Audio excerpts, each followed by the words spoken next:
Fala, nação! O clima nos bastidores do Flamengo ficou completamente quente depois dessa informação envolvendo Leonardo Jardim e Jorge Jesus. Uma chegada inesperada, debate ao vivo e muita gente já começando a perguntar: será que acabou pro Leonardo Jardim no Flamengo? A situação explodiu nas redes sociais depois que comentaristas levantaram a possibilidade de mudança no comando e o nome de Jorge Jesus voltou com força total entre os torcedores. Mas afinal, o que realmente aconteceu? Existe chance disso virar realidade? E por que essa história tá dando tanto o que falar? Nesse vídeo, eu vou te mostrar todos os bastidores, as reações da imprensa e o que pode acontecer nos próximos dias no Flamengo. Então já deixa o like e fica até o final porque a situação tá pegando fogo. Ganhar do Cusco, complicou, não estava ganhando, não sei o quê, aí entrou a tropa de choque e aí o Flamengo encaminhou a classificação com gols ali nos 10 minutos finais. Bruno Henrique entrou, fez gol, enfim, as coisas ficaram mais calmas depois. O Bruno Henrique abriu o caminho para a vitória aos 35 do segundo tempo, depois, 4 minutos depois, fez o segundo gol, um golaço, aliás, e nos acréscimos o Paquetá fez de pênalti. O Flamengo chega a 16 pontos e só não vai ser líder geral da Libertadores se o Independiente Rivadavia fizer 5 gols de diferença no Bolívar ou se o Rosário Central fizer 4 gols de diferença contra o Independiente Del Valle. Em outras palavras, o Flamengo terá a melhor campanha, vamos falar sério, né? Os dois jogam fora de casa e tal. Enfim, o Flamengo já está aí com essa... A única vantagem é que o Rivadavia não vai jogar na altitude, né? Se fosse na altitude, a gente já podia ter a certeza. Mas o Flamengo ruma aí para essa melhor campanha. Bom, as coisas que aconteceram no jogo. Primeiro, a gente vai mostrar aí a torcida hostilizando o Carrascal, o pivô do jogo de domingo em que o Palmeiras venceu o Flamengo por 3-0. Vamos ver aí as hostilidades.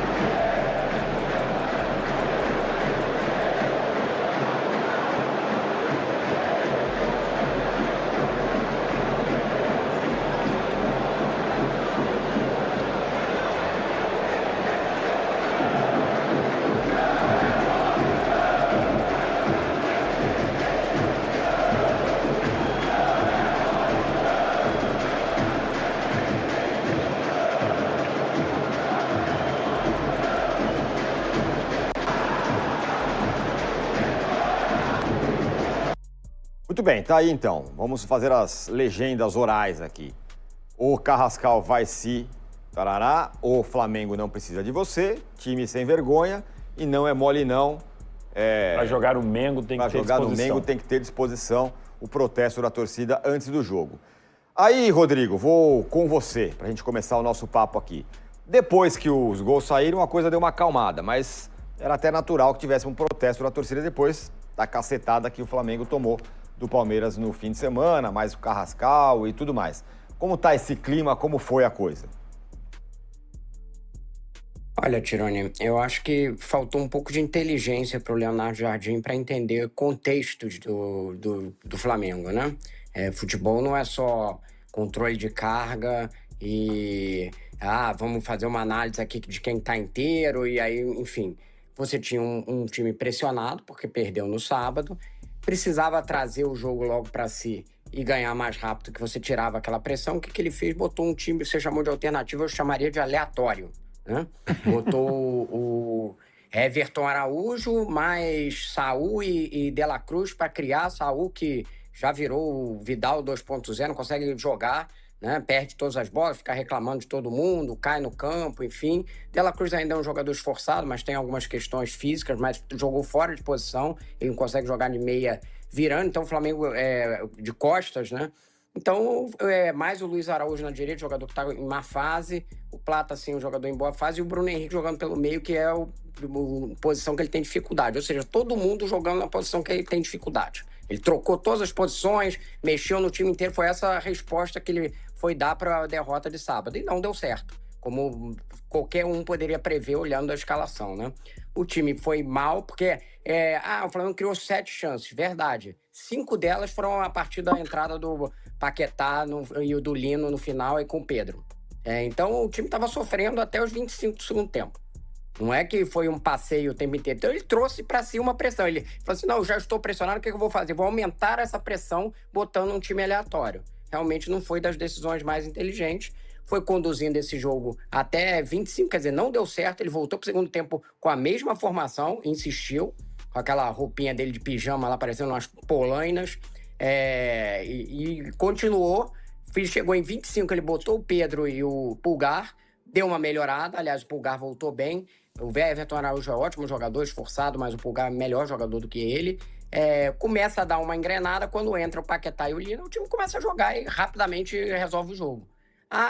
Foi bem porque ele poupou até aquele tempo. Eu vejo de outra forma. Ele podia ter botado esses jogadores para jogar no primeiro tempo, resolvia o tempo, não tinha pressão, não tinha torcida. A torcida ia protestar ali contra o Carrascal, né? Aliás, uma informação aqui, se discutiu, tinha até uma dúvida se o Carrascal ia ser relacionado para esse jogo, por conta sabido do que era a pressão sobre ele, decidiram relacioná-lo, mas ele não entrou em campo. Mas foi um reflexo, né? Porque o Flamengo estava precisando do meia, né? O Paquetá estava desgastado e ele poderia ser uma opção, mas não botaram ele em campo claramente por causa dessa coisa da pressão. Tem que ver o que vai acontecer com o Carrascal. A ideia do clube, vou até publicar um pouco mais pra frente, é dar uma baixada de pressão, não ficar assim, vamos nos livrar do Carrascal e tal, porque senão, se botar no mercado, vai vender por preço de banana, né? Tem que pensar e fazer a mesma coisa que o Plata, baixar a temperatura e tomar uma decisão mais pra frente, se estiver interessado, se tiver, enfim... tiver opções de troca, aí você pode pensar, mas tem que abaixar essa pressão.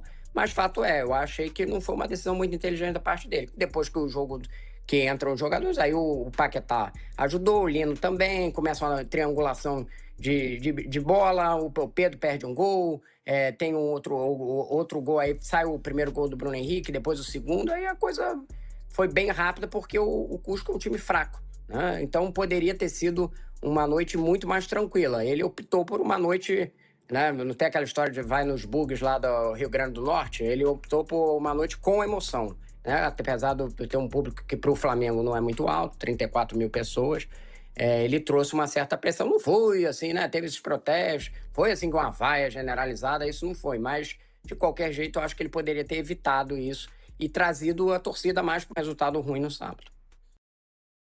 Pois é. Resultado ruim no sábado. Pois é, né?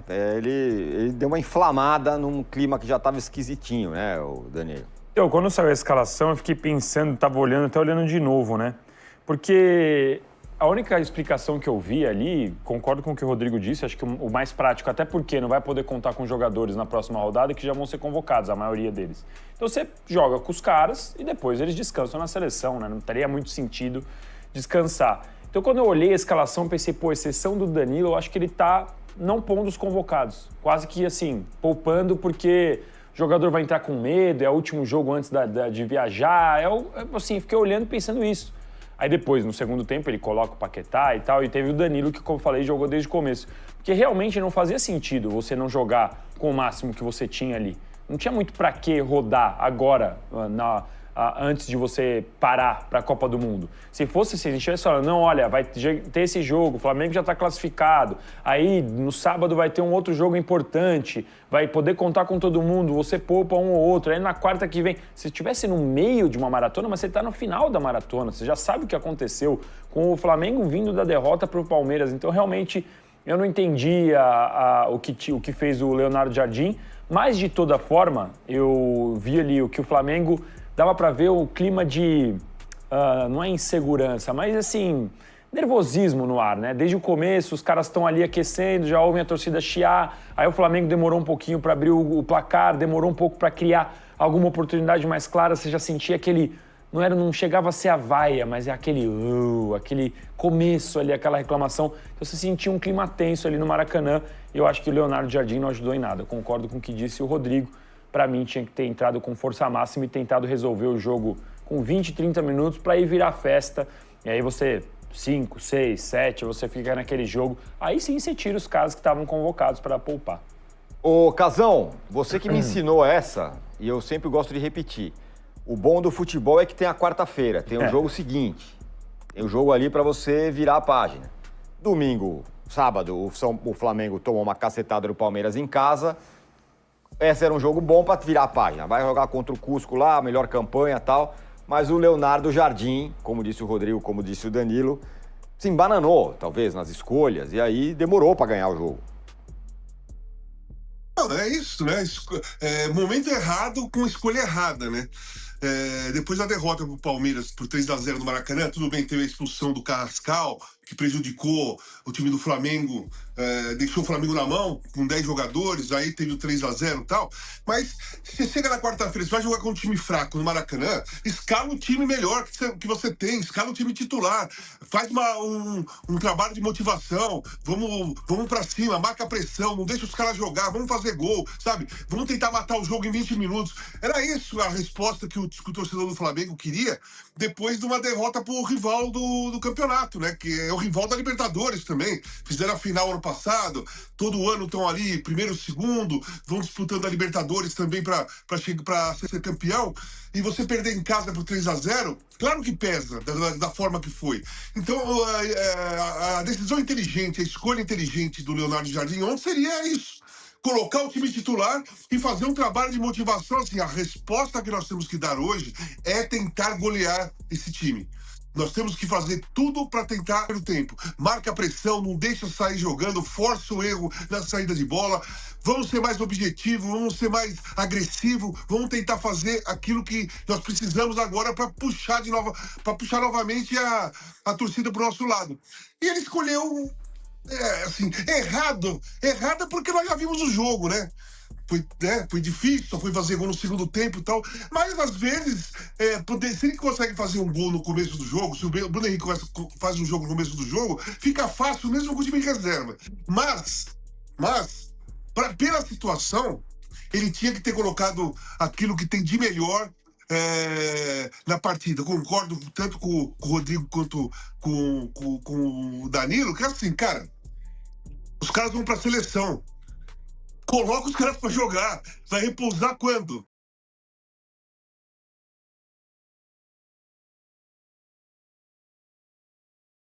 E aí, torcedor, qual é a sua opinião sobre tudo isso? Você acha que Leonardo Jardim merece continuar? Ou Jorge Jesus seria o nome ideal para o Flamengo nesse momento? Comenta aqui embaixo porque eu quero muito saber a opinião da nação sobre essa possível mudança. E claro, se você gosta de notícias quentes do Flamengo, bastidores, polêmicas e tudo que acontece no Mengão, já deixa o like, se inscreve no canal e ativa o sininho, porque aqui você fica por dentro de tudo em primeira mão. Tamo junto, nação, e até o próximo vídeo.